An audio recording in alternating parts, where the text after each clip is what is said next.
I mean, first game we kind of expected, but the second game, really, really intense. Here we go. Week 18 season finale, doubleheader recap. Hope you guys enjoy. Let's go.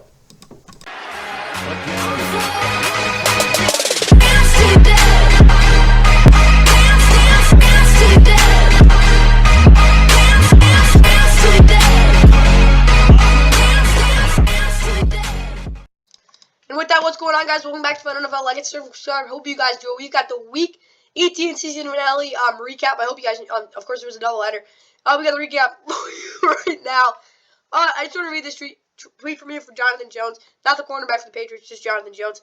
If a coin toss for the Ravens-Bengals game is necessary for the wildcard game, Chargers beat the Broncos, Ravens beat the Bengals. It will be conducted today at Cincy Stadium. In the room would be 2 representatives per team and an NFL official to witness, and Roger Goodell watching virtually. Bengals would get to call heads or tails. Of course, whoever wins gets home field. Obviously, kind of determines who won the division, even though the Bengals won the division. It's really complicated, guys. But yeah, basically, if the Chargers are able to beat the Broncos at 425, and the Ravens and Bengals, Ravens beat the Bengals, there will be a coin toss to see who gets to play home in that playoff game. So I got there, guys.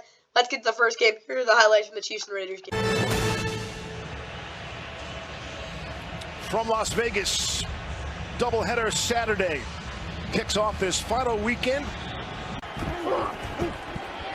There's Mahomes to throw. Deep shot, left sideline, and it's caught. Justin Watson.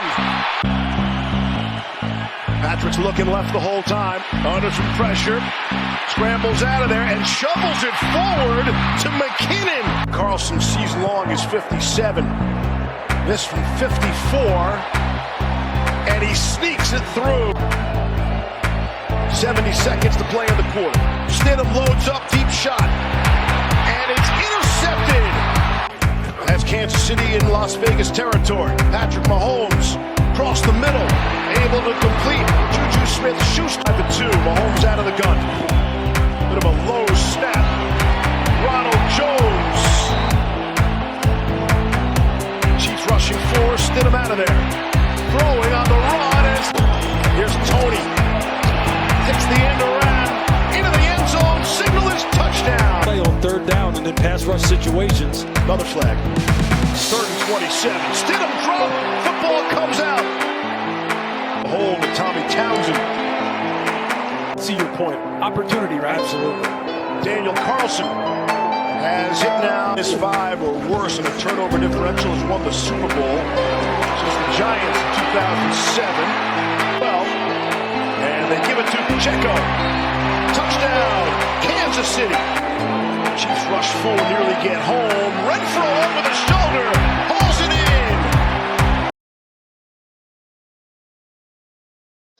And in Las Vegas yesterday, the Chiefs take care of business, blowing out the Raiders 31-13. I mean, they'll get the number 1 seed. Obviously, if the Bills win, there'll be a neutral site for the AFC Championship if that was the matchup. Obviously, 31-13 was your final. Raiders fought on 6-11 there, of course, trying to finish their season strong. They got their butts kicked. Mahomes did what he was supposed to. He obviously broke the total offense record with over 5,420 yards, breaking Drew Brees' 5,402 yards, I think. That was the record. But either way, Mahomes 18 of 26, 202 and a touchdown. He's pretty average. Isaac Pacheco ran hard, 8 for 64 and a touchdown. Ronald Jones 10 for 45 and a touchdown. And Jerick McKinnon wasn't very productive on his 2 carries. Kadarius Toney also ran for a touchdown. Patrick Mahomes also ran for 29 yards. Justin Watson, of course, caught that bomb in the first play of the game. Travis Kelce wasn't super productive. Juju did okay. MVS not so much, but whatever. And Jerick McKinnon, of course, had that touchdown on the first drive. Defensively, now, Nick Bolton was awesome. He missed 1 tackle, though, 8 tackles.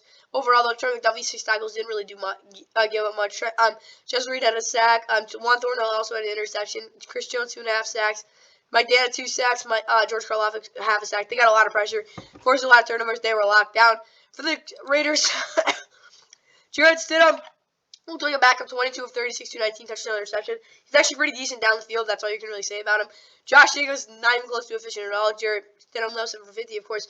Josh Jacobs right now the leading rusher. Someone's going to have to run for like 250 yards if they're going to catch him. We'll get to Derrick Henry next. And for Devontae, 5 for 73, he was pretty decent. He ran a lot of deep in routes and a lot of dig routes as well. I like what I saw there. He didn't really catch anything downfield, though. That's the one thing you'd say. First time to run for out there, lone touchdown. And, yeah, that's kind of the Darren Waller also 2 for 35. Luke Matthews, Deron Hubbard, leading tacklers with 6. Max Crosby and Cleveland Farrell have all that sacks. You can argue Max Crosby's better this year than he was last year. Daniel Carlson also hit 2 field goals. For the stats, Chiefs had like 80 more yards. It was pretty. That's kind of indicative of what type of game this was. Of course, Chiefs had a much better rushing games and yards per play, over 2 yards more. That's a lot. But the Raiders did have the ball longer. 0 to 2 turnover ratio, big difference. 2 to 6 sack ratio, big difference. Third down, I honestly think the Raiders are probably better. Let's get right to the keys game for both these teams. For the Chiefs offense, I wanted them to commit the run game early, make Travis the man in the second quarter. They got him the ball in the second quarter for sure. Offensively, they did where they were supposed to. I'll give them 3 pluses. Good game. Chiefs defense, don't let Devontae get over the top layer on layered post routes. They didn't give them anything. That was one of their better games of the year. I'll give them 6 pluses. Good game, Chiefs. Now let's talk about the Raiders. And for this Raiders offense, I wanted them to get the ball on Devontae early at the time. They did not do that. Keep Hunter as the guy underneath in the slot options up. Darren Waller didn't get many passes over the middle. I think that was the primary concern. The fact he couldn't run the ball, it didn't help either. Offensively, I'll have to give him 5 minus. Yeah, 5 minuses. It was not a good game. This defense, under 20 points and 2 plus touchdowns allowed to Travis Kelce. They actually didn't give much to Travis Kelce. They didn't keep him under 20 points. They gave him a couple too many big plays. Overall, they actually weren't super bad. I'll still give them 2 minuses, though. That's all I got for this game. Time for the AFC South Championship. Here are the highlights from that. Going to be a fun one tonight. The Jaguars won the toss. They deferred. Tennessee will start the night with a football. This place is packed. Standing room only here in Jacksonville. 3. Pass is caught for the first down by Austin Hooper. Bullock. And Tennessee gets the first point. 7 straight completions, by the way, now for Trevor Lawrence after his first pass was incomplete. And this ball's on the ground and recovered by Tennessee. To the edge, first down, and throws a stiff arm. Good job by Josh Dobbs. He recognizes that they're bringing the blitz off the edge, and so he checks it. Dobbs throws, end zone shot, pass caught. Touchdown. That's the rookie. Under 3 to go in the first half. Lawrence keeps. Kirk, touchdown, Jaguars. 39-yarder hit by Bullock tonight. 3rd down and 7. Late motion by Kirk. Backpedaling, end zone. Wide open was Zay Jones, and Lawrence missed him. Well, you don't see many misses like that in the NFL. Chip shot of 26 yards out. Burks, the target, he's picked. Intercepted by Campbell. Great return. He's had time throughout the night, and when it mattered most, Simmons was there to make the play. Dobbs is hit from behind. The ball's out. They're calling this a fumble at the moment, and the return by Allen.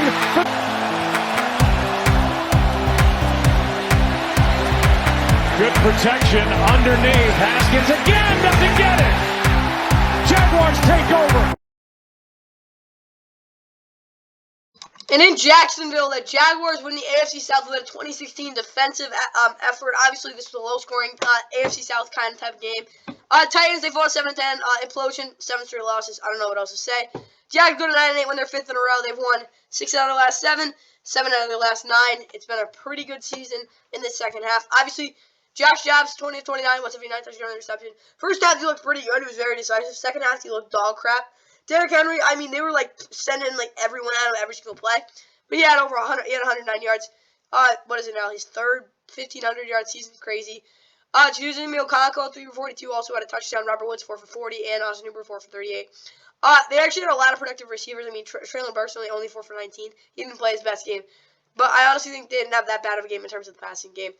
Defensively, Amani Hooker, 5 tackles, okay. I mean, this defense, they literally did exactly what they were supposed to. 4 turnovers, didn't really miss many tackles, and of course, Tier Turner had a sack. They just didn't make many big plays. Of course, they did force a fumble as well. Brandon Bullock had 3 field goals as well. Trevor Lawrence really didn't do much, but he was okay in the passing game. 20 of 32, 212 touchdown. Of course, missed that touchdown as well. They couldn't run the ball for their lives. Christian Kirk, 6 for 99 touchdown, was definitely the best player on the field, at least offensively. Now defensively, Josh Allen was probably the player of the game with that touchdown, as well as Tyson Campbell had the interception. He's one of the better corners in the league coming up right now, and obviously Rayshon Jenkins and Rayshon Jenkins 4 tackles, 3 assists, a sack, and also a stiff arm. And yeah, Roy Robertson here is also at a sack. Yeah, I like what I saw in this defense, and obviously 2 field goals by Riley Patterson. Stats-wise, I mean, both teams didn't really have many yards, like 147 to 19 rushing yards kind of tells you a big difference there. 2-1 turnovers doesn't goes in favor of them, and of course 4-1 sacks as well. The Jags just played a less sloppy brand of football. That's kind of the reason they won. Titans offense, Derek has gives you another week. He didn't exactly offensively. I kind of like what I saw in the first half. Second half, though, 3 points. Inexcusable. They didn't get a first down in the fourth quarter for both of those teams actually. Just not in offensively. 3 minuses. I will tell you this though, they were pretty competitive. Titans defense blitzed Trevor. They did make him wait on throws as the linebackers consistently drops onto the hashes. Defensively, there's really nothing you can say other than the fact they did exactly what they were supposed to. 3 pluses. You can't really complain at all. But again, maybe a couple of those drives, but that's kind of all I got there. That's all I got for the Titans, guys. Time for the Jags. If this Jags offense, explosive run game, they absolutely had that. I'm joking. They didn't have that. Offensively, I'll still give them 3 minuses. It's kind of like Titans offense. I don't think they actually played much better than the Jags offense. The Jags and Titans offense, really not much of a difference, except, I don't know, the Jags didn't turn over as much. Jags defense, force a fumble or a couple of picks, and you're going to be in good shape. I definitely say so. Defensively, 6 pluses. That's the reason they're the AFC South champions. That's all I got for you guys in this one. I hope you guys enjoyed the Week 18 NFL season finale recap. Obviously, the Jags will be hosting a playoff game as the 4 seed.